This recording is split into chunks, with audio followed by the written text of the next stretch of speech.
Ujjain police ने 5 करोड़ रुपए की चोरी का एक ऐसा खुलासा किया है जिससे नए जिहादी के बारे में पता चला है। एक हिंदू युवक ने धर्म परिवर्तन कर 4 अन्य मुस्लिम युवकों के साथ बैंक में 5 करोड़ रुपए की चोरी की वारदात को अंजाम दिया। पुलिस ने अब पता लगा रही है कि कहीं इस हिंदू युवक का ब्रेन वॉश कर धर्म परिवर्तन कर सोची समझी रणनीति के तहत वारदात को अंजाम देना तो नहीं दिलाया गया। यदि ऐसा होता है तो देश में नए प्रकार का जिहाद होगा ताकि चोरी और डकैती जैसी वारदात आसानी से की जा सके।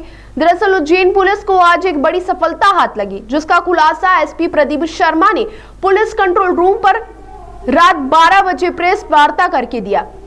एसपी प्रदीप शर्मा ने बताया कि सुबह करीब 10 बजे उन्हें जानकारी लगी कि महानंदा नगर स्थित स्टेट बैंक ऑफ इंडिया में चोरी की एक बड़ी वारदात हुई है। खुद एसपी प्रदीप शर्मा ने मोर्चा संभाला और cyber team, crime branch, FSL team के साथ मौके पर पहुंचे।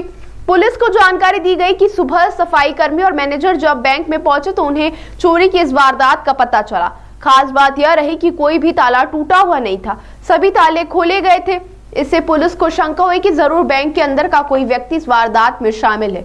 एफएसएल द्वारा फिंगरप्रिंट की जांच, साइबर टीम द्वारा वारदात के समय सक्रिय मोबाइलों की लोकेशन की जांच शुरू की गई। सीसीटीवी फुटेज खंगाले गए, बैंक कर्मियों से पूछताछ की गई। जब पुलिस ने बैंक में ही काम करने वाले चतुर्थ श्रेणी के आउटसोर्स कर्मचारी जय भावसार से पूछताछ की तो कई अहम खुलासे हुए। वारदात के कई सुराग हाथ लगे।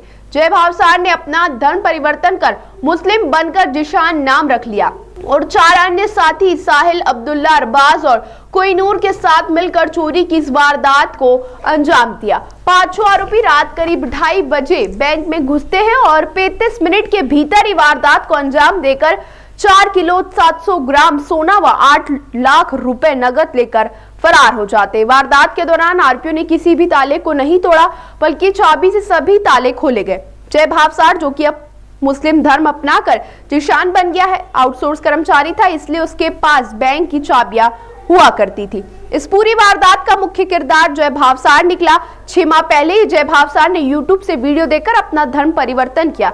वह ऐसे लोगों के संपर्क में भी था जो धर्म परिवर्तन करवाते हैं। उसने अपना नाम जिशान रख लिया। वह कलमा और नमाज पढ़ता था और वह सभी धार्मिक गतिविधि करता था जो मुस्लिम धर्म में की जाती है। पुलिस अब यह भी जांच कर रही है कि चोरी डकैती जैसी वारदात को अंजाम देने के लिए कहीं जिहादियों द्वारा ये नया सॉफ्ट तरीका तो नहीं खोजा गया है। पुलिस द्वारा की गई प्रारंभिक जांच में यह भी पता चला है कि 15 दिन पहले 16 अगस्त को बैंक के ग्राउंड फ्लोर पर आग लगी थी। तब कर्मचारी जय भावसार अपने इन्हीं आरोपी दोस्तों को बैंक में सुधार कार्य करने लाया था।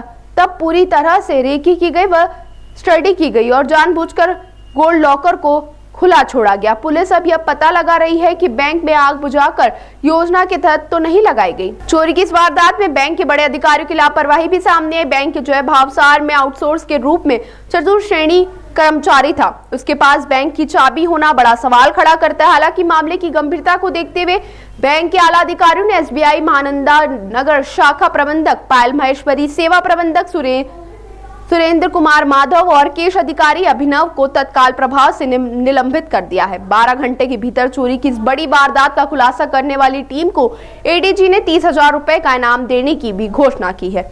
यह भी बताया जा रहा है कि आरोपियों ने नेपाल जाने की पूरी प्लानिंग कर ली थी। यदि समय रहते पुलिस इन्हें नहीं पकड़ती तो यह देश छोड़कर नेपाल चले जाते। ये करीब 5 करोड़ रुपए की चोरी कल State Bank of India Mahananda Nagar में हुई थी। जो सुबह इनके जब क्लीनर और मैनेजर पहुंचे तो उन्होंने थाने में रिपोर्ट किया।